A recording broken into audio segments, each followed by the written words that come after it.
Bonjour, je suis Mallory Silvani, coach et prof de surf et vous écoutez La Voix de l'eau, le podcast des gens conscients et curieux, passionnés par la compréhension profonde du monde, qui sentent intuitivement que l'eau est une clé majeure de notre passé, de notre santé et de notre futur. Ici, nous explorons l'eau sous toutes ses formes. Chaque épisode est une invitation à voir l'eau autrement, à ressentir son rythme et surtout à relier les fragments du monde en un tout. Je vous souhaite une belle écoute. Bonjour à tous et bienvenue sur un nouvel épisode du podcast La Voix de l'eau.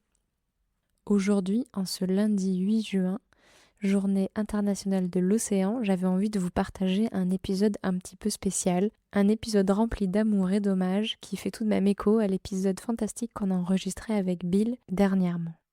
Il y a des jours où mon corps me le dit avant ma tête. Un manque que je ne saurais pas toujours nommer, mais quelque chose qui n'est pas là. Quelque chose qui tire, quelque chose qui appelle, pas de la fatigue, pas de la faim, mais l'eau. Cette envie de m'y tremper, de m'y immerger, de la laisser me contenir.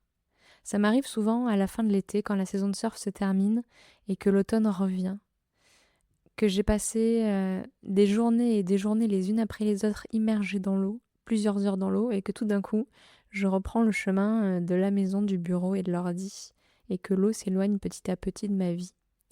Ça m'arrive après les vacances, quand j'ai trempé mes pieds dans la mer et que je me suis baignée tous les jours et que je retrouve le quotidien, ou simplement ça m'arrive aussi quand mon mental tourne trop, que j'enchaîne des journées de boulot, que les pensées s'accumulent, que je perds le fil et que tout d'un coup mon corps a besoin de se reconnecter à quelque chose d'autre. Dans ces moments-là, mon corps sait souvent avant moi ce dont il a besoin. Et ce dont il a besoin, c'est l'eau. Parfois, je n'ai même pas besoin d'aller loin, je vais simplement poser mes pieds dans le ruisseau à côté de la maison et juste ça suffit à me faire du bien. Je sens vraiment quelque chose qui se repose, qui se dépose, qui me régénère. Ce manque, j'ai appris à le reconnaître. Et ce qu'il me dit à chaque fois, c'est que ce lien entre l'eau et nous n'a jamais vraiment disparu. Il attend juste qu'on lui fasse de la place. L'océan, pour moi, ce n'est pas un décor de vacances ou un simple environnement. C'est un endroit où je me retrouve, où quelque chose en moi respire différemment, où je redeviens d'une certaine façon qui je suis. En tout cas, je me reconnecte à ce que je suis en profondeur. Alors aujourd'hui, le 8 juin, journée mondiale de l'océan, j'avais envie de lui rendre hommage. Mais pas comme on commémore quelque chose de lointain, mais plutôt comme on fête quelqu'un qu'on aime, quelqu'un à qui on doit beaucoup, quelqu'un qu'on ne regarde peut-être pas assez souvent dans les yeux. On parle beaucoup aujourd'hui, un peu partout, de l'océan comme d'une ressource, comme d'un écosystème à protéger, d'une réserve de biodiversité, un régulateur climatique. Et c'est vrai. Tout ça, c'est vrai.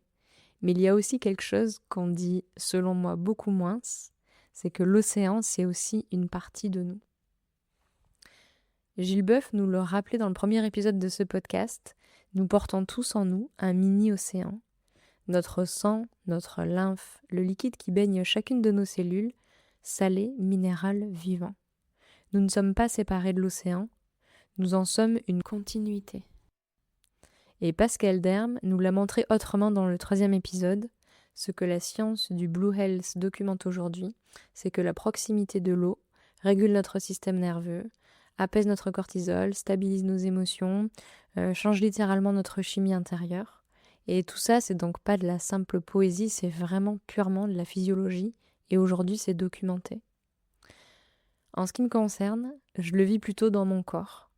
L'eau ne me fait pas le même effet selon qu'elle est vivante ou morte. Sous la douche, ça coule, c'est utile, ça fait du bien. Mais dans l'océan, dans une rivière, dans quelque chose qui se meut, qui respire, qui a une histoire, qui bouge, quelque chose en moi répond différemment. Je ne sais pas toujours l'expliquer, mais je sens que je le ressens profondément. Et ce dont je sais, c'est juste que j'en ai besoin, que c'est vital, pas métaphoriquement, mais vraiment vital pour mon bien-être. Et puis il y a aussi tous ces grands mystères. Le fait que l'océan reste aujourd'hui le territoire le moins exploré de notre planète, que plus de 80 de ses fonds marins restent encore inconnus. On en sait plus sur la surface de la Lune que sur les abysses. Ce qui veut dire que quand on parle de l'océan, on parle d'un vivant immense, complexe, dont on ne comprend pas encore la plupart des langages. Alors que pourtant, pas d'océan, pas d'oxygène, pas de climat stable, pas de vie telle qu'on la connaît. Il n'est pas seulement le poumon de la Terre par métaphore, il l'est littéralement. 50% de l'oxygène qu'on respire vient du phytoplancton, pas seulement que des forêts. On célèbre aujourd'hui quelque chose qui nous précède, qui nous contient et sans qui nous ne serions pas là. Alors j'avais envie avec vous de partager aujourd'hui quelque chose que j'ai du mal à comprendre. En 2025, 84% des récifs coralliens de la planète ont subi un épisode de blanchiment. L'épisode le plus étendu, le plus intense, jamais enregistré. Le pH de l'océan est aujourd'hui plus bas qu'il ne l'a été depuis 800 000 ans. Et entre 75 et 199 millions de tonnes de plastique flottent dans les océans et dans les eaux en ce moment. Et pourtant, on continue à en parler comme d'une ressource, comme d'un réservoir, comme de quelque chose qui est là, qui sera toujours là, qui absorbe, qui régule, qui nourrit, et à qui on ne doit rien en retour. Et ça, vraiment, je ne comprends pas. Pas dans le sens où je juge, mais dans le sens où ça m'échappe. Comment on peut savoir ce que l'océan fait pour nous, l'oxygène, le climat, la vie, tout ce qu'il nous apporte, et continuer à le traiter comme un bien de consommation plutôt que comme un bien commun, comme quelque chose qui nous appartient plutôt que quelque chose dont nous faisons partie.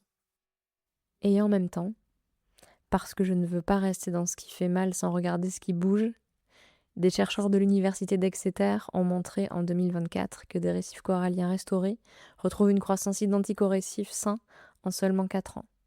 The Ocean Cleanup a retiré 10 millions de kilos de déchets des océans et des rivières en 2024. Les aires marines protégées ont plus que décuplé depuis 2000. Et tout ça, ce n'est pas rien. Ce n'est pas suffisant, mais c'est la preuve que quand on décide de prendre soin, ça répond. Et ça, c'est suffisant. Pour faire écho à ça, je vais vous parler de quelque chose de personnel.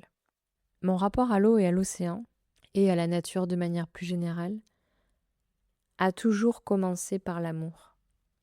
Pas une décision, pas une conviction, pas un constat ou une observation, mais l'amour. Quelque chose de viscéral, d'inexpliqué, qui précède tout le reste. Et de cet amour est né l'émerveillement. Ou peut-être qu'en fait c'est l'émerveillement qui a créé l'amour. Je ne sais pas encore dans quel sens ça fonctionne vraiment, mais en tout cas ce qui est sûr c'est que les deux sont là, qui sont liés et que ça part de là. Mais ce qui est sûr, c'est que les deux sont arrivés ensemble très tôt et qu'ils ne m'ont jamais vraiment quitté. Et c'est exactement ce dont Bill François nous a parlé dans l'épisode précédent. Lui aussi, l'émerveillement est arrivé avant tout le reste. Avant la science, avant les livres, avant les conférences. Un masque posé sur son visage d'enfant qui avait peur des poissons, et tout a basculé. Ce qu'il voit sous l'eau, depuis ce jour-là, c'est ce qu'il passe sa vie à nous donner envie de voir aussi.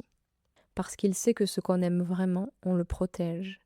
Pas par devoir, mais naturellement. Et c'est ce en quoi je crois aussi profondément. Ce qu'on aime, on le protège, ce qu'on aime, on le célèbre. Pas depuis la colère, pas depuis la peur, depuis l'amour. Et à travers l'amour vient la prise de conscience. Comprendre ce que c'est vraiment l'océan, sa puissance, sa complexité, le fait qu'il est vivant d'une manière qui nous dépasse complètement. Et avec cette compréhension, inévitablement, le constat de ce qu'on lui fait. L'argent aveugle, les décisions prises sans lui demander son avis, la transformation d'un bien commun en ressources exploitables. Et de là arrive la colère. Une colère propre, légitime, qui m'a amenée vers l'action, l'envie de faire, de convaincre, de changer les choses, de m'impliquer, de m'engager dans des assauts, de mener des actions, de changer les choses parce que vraiment c'est urgent et on en a besoin rapidement. Sauf qu'à un moment, j'ai vu quelque chose d'inconfortable. On ne résout pas de la colère par de la colère. Parce qu'avec ça, on s'épuise, on se ferme, on finit par ressembler à ce contre quoi on lutte. Quelque chose de dur, de fermé, qui ne laisse plus entrer la lumière.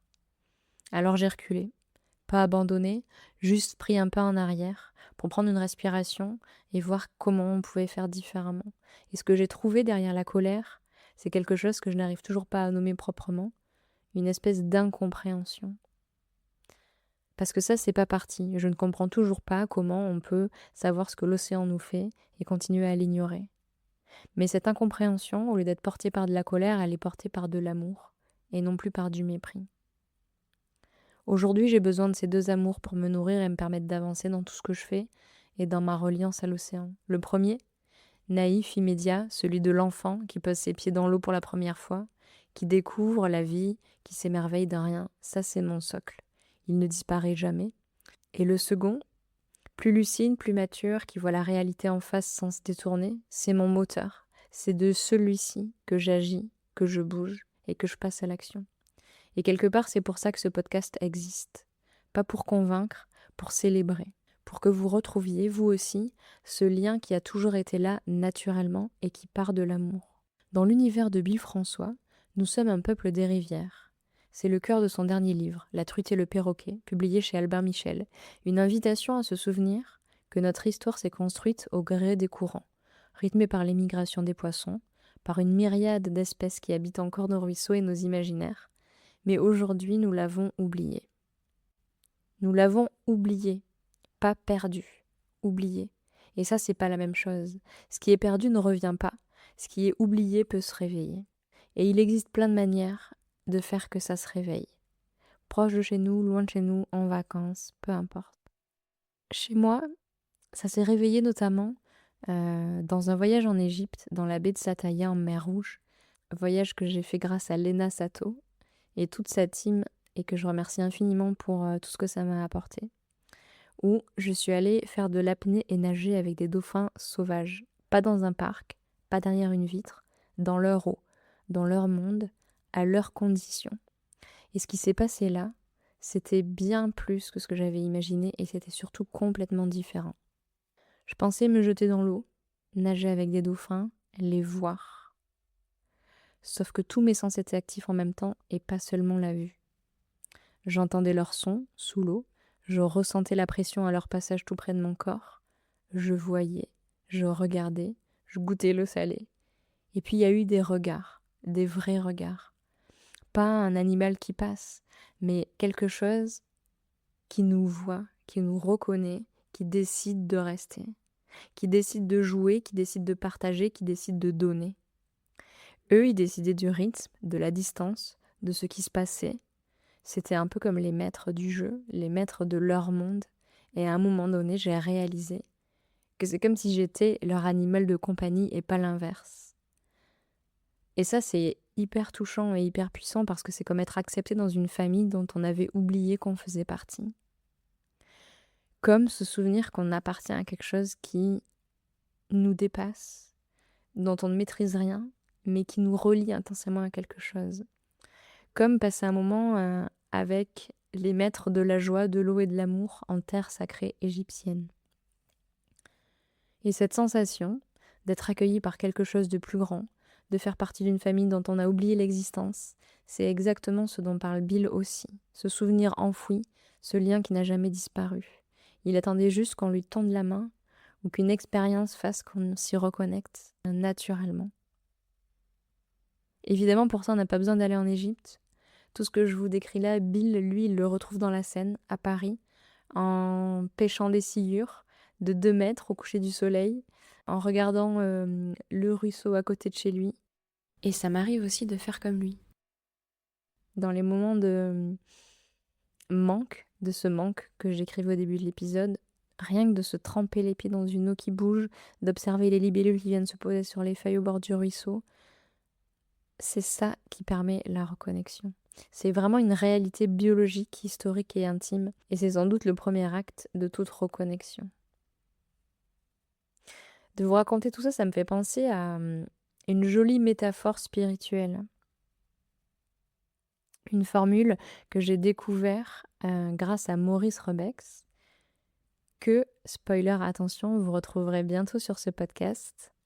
Et c'est une formule lakota qui dit « Metakouye Oyasin ». Et on peut la traduire par « à toutes mes relations ». Mais pas seulement mes relations aux autres humains, mes relations aussi aux animaux, à l'eau, à la pierre, au vent, à tout ce qui vit, à tout ce qu'on ressent, à tout ce qui est sensible. tout est parent, tout est relié. Et cette métaphore, elle n'est pas seulement spirituelle, c'est une cosmologie entière. Une façon de se situer dans le monde qui n'a rien à voir avec la domination et l'exploitation. Une façon d'être qui dit « Je ne suis pas au-dessus de l'océan, je suis avec lui, je suis de lui, je suis lui ». Les dauphins de Sataïa le savent, le ruisseau à côté de chez moi le sait, et quelque part dans un endroit très ancien de nous le savons aussi. Quand j'ai entendu cette formule de Maurice pour la première fois, quelque chose en moi a reconnu. Pas appris, mais reconnu. Parce que c'est exactement ce que mon corps savait déjà dans l'eau avec les dauphins, se vivre ensemble. C'est ne faire qu'un. C'est ce moment où la frontière entre moi et l'autre, entre moi et l'eau devient floue et presque inexistante, et où tout est relié, où tout est aligné, où on est dans cette sensation de flot incroyable, où tout est juste, tout est bien, et rien durant ces secondes ne peut les perturber. Quand je pense à tout ce qu'on a traversé ensemble dans cet épisode, l'émerveillement, la prise de conscience, la colère et tout ce parcours un peu de l'amour naïf à l'amour lucide qui finalement pousse à l'action qui est saine, je crois que c'est là que ça mène. Pas à une liste des gestes écologiques, pas à de la culpabilité ou à une culpabilité de plus, mais vraiment à ça, à retrouver ce sentiment d'appartenance, de relation de famille en soi. Et il y a plein de gens qui le savent, et la plupart des invités que vous entendrez dans ce podcast le savent. Bill le sait, lui, lorsqu'il reconnaît un sciure dans la scène comme on reconnaît un voisin, et quelque part dans un endroit très ancien. Nous, on le sait aussi à l'intérieur de nous. Gilles Boeuf nous le rappelait aussi dès le premier épisode, comme je l'ai déjà dit, nous portons tous en nous un mini-océan. Notre sang, notre lymphe, notre liquide, qui baigne chacune de nos cellules, porte ce sel, ce minéral, ce vivant. Ce lien avec l'océan, il n'est pas symbolique, il est littéral. Il coule en nous à chaque instant, sans qu'on y pense. Le grand océan et le petit océan intérieur ne font qu'un. Ils l'ont toujours fait. Et cette idée de reliance des Sioux du Lakota, ce n'est pas une belle idée, c'est une réalité, naturelle, un don qu'il nous faut récupérer. Et parce que l'amour sans acte reste un sentiment, je le redis parce que c'est vraiment important pour moi, parce que l'amour sans acte reste un sentiment, j'ai préparé pour cet épisode comme une petite trousse de survie pour l'océan, parce que célébrer c'est bien, mais célébrer et agir depuis cet amour c'est encore mieux. Pas depuis la culpabilité ni depuis la peur, mais depuis ce lien dont on vient de parler, depuis ce mini-océan qui coule en nous et tout cet amour qui nous soutient et nous encourage à protéger ce qu'on aime. Dans cette petite trousse qui se retrouve sous forme d'un article, vous trouverez des livres, des films, des médias, des personnalités, des organisations, tout ce qui peut nourrir ce lien et qui permet de passer à l'action d'une manière concrète, de soutenir l'océan qui est accessible depuis chez vous, en France principalement et un petit peu ailleurs. Vous la trouverez en lien dans les notes et la bio de l'épisode. Et cet article, vous pourrez aller le consulter pour avoir, si vous en ressentez le besoin, des idées de choses à mettre en place, de gens à contacter, à rencontrer, à écouter, à observer, à aller vous inspirer. Du coup, pour terminer, j'ai envie de dire vraiment merci à l'océan, à l'eau. Merci pour l'oxygène, merci pour le calme, merci pour les mystères, merci pour les dauphins qui m'ont appris à revenir à qui j'étais, merci pour le ruisseau à côté de chez moi qui reçoit mes pieds quand j'en ai besoin, merci pour ce mini-océan que tu as glissé en moi et que je porte partout où je vais. Merci d'exister, océan, merci d'être là, océan. Longue vie à toi, océan, à toi, pour nous. J'espère que cet épisode vous aura plu. N'hésitez pas à me partager en commentaire, vous, quelle est votre manière d'honorer ce que vous aimez, l'eau, l'océan, d'où ça part et comment ça se transforme. Si cet épisode vous a plu, n'hésitez pas à laisser un commentaire et 5 étoiles afin que l'on puisse toucher de nouvelles oreilles curieuses.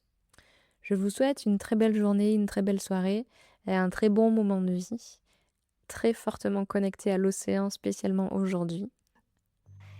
Et je vous souhaite de belles pratiques et on se retrouve très prochainement sur le podcast pour un nouvel épisode. À très bientôt sur La Voie de l'eau.